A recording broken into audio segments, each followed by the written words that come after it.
So for our first resolution, we chose to do honesty.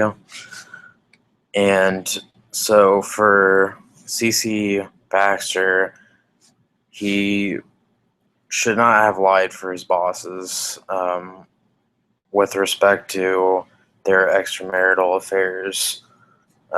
He never should have lent his apartment out in the first place, but he was consumed with moving up in the company.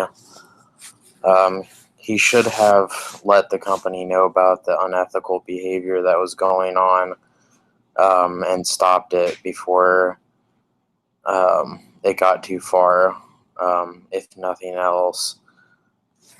He also, this would have made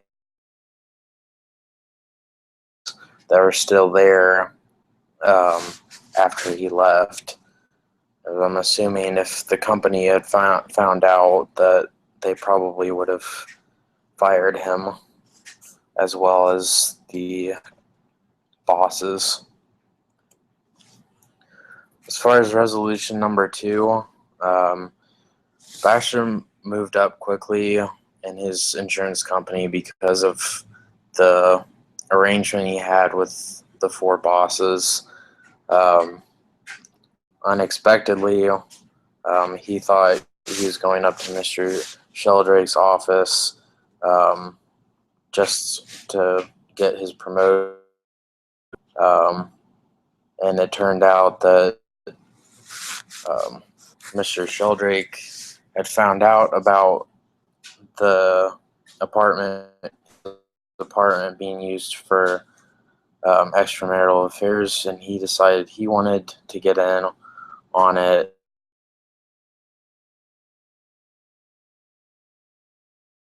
He told Mr. Baxter that in order to get the promotion that he was recommended for, that he would need to be able to use the apartment just like the other executives had been able to.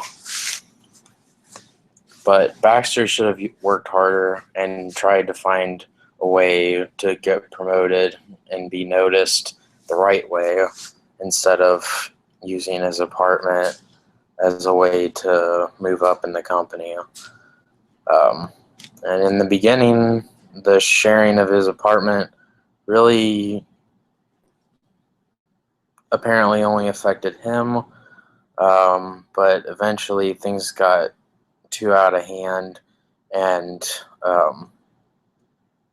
as more people found out about it, more people ended up getting hurt.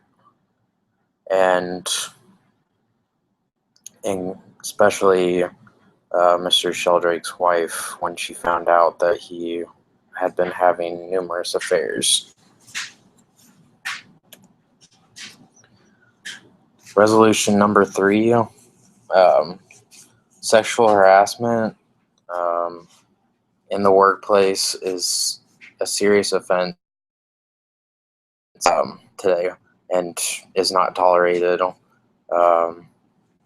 There's actually really strict laws about workplace sexual harassment, and can really get in serious trouble. Not even just getting fired from the job you're in. If you're accused and found guilty of sexual harassment, you can also get sued.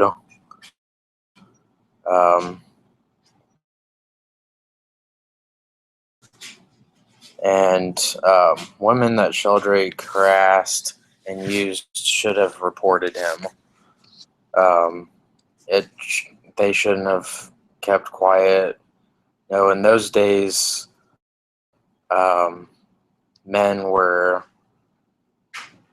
considered untouchable in some respects, and women were considered lower, but something like that would not fly today. But they should have reported him after the fact.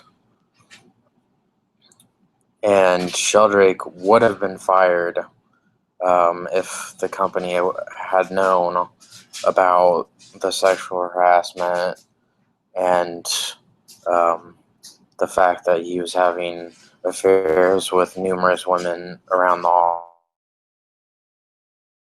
Might not have had to quit.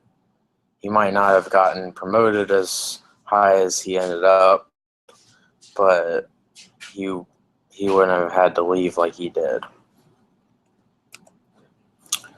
Resolutions related to costs and legalities. As far as handling sexual harassment, people need to report sexual harassment.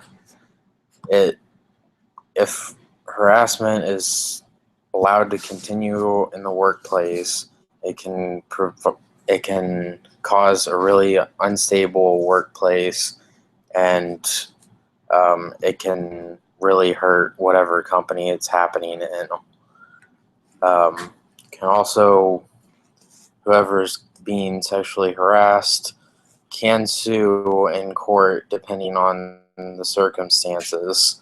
If they have evidence, firm evidence that wrongdoing has occurred, such as it can really be damaging to whoever has committed.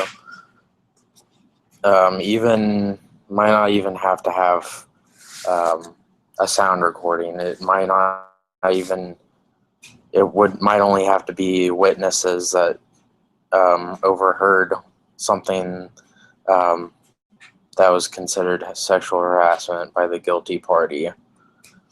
And of course, in most cases these days,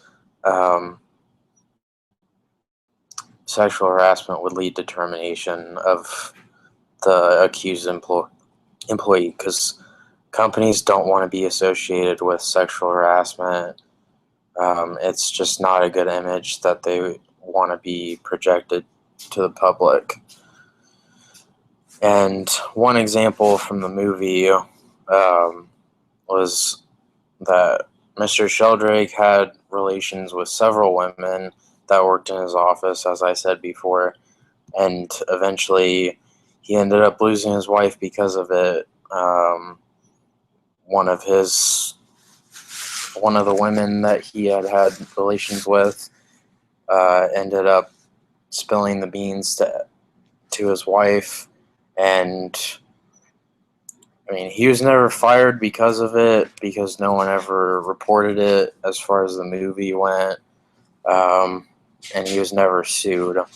Back then, it wasn't commonplace for that to happen.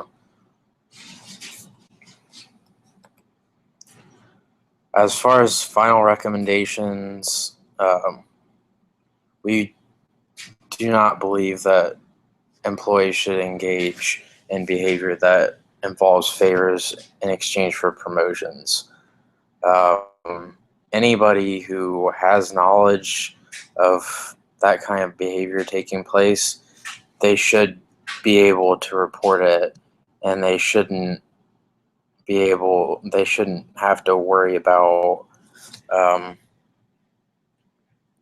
getting in trouble for reporting something like that.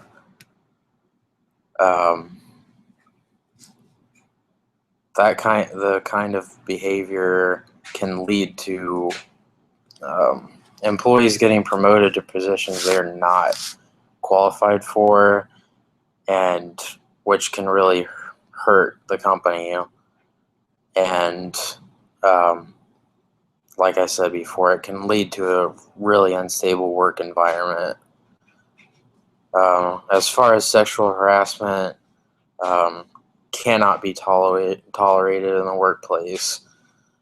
And there also has to be an open door policy, which most companies these days have adopted, so that people feel like if they have been harassed, they can come forward and they don't have to worry about the retaliation coming back from whoever is guilty, or anybody else that like might be friends with that person in power or whatever the case might be.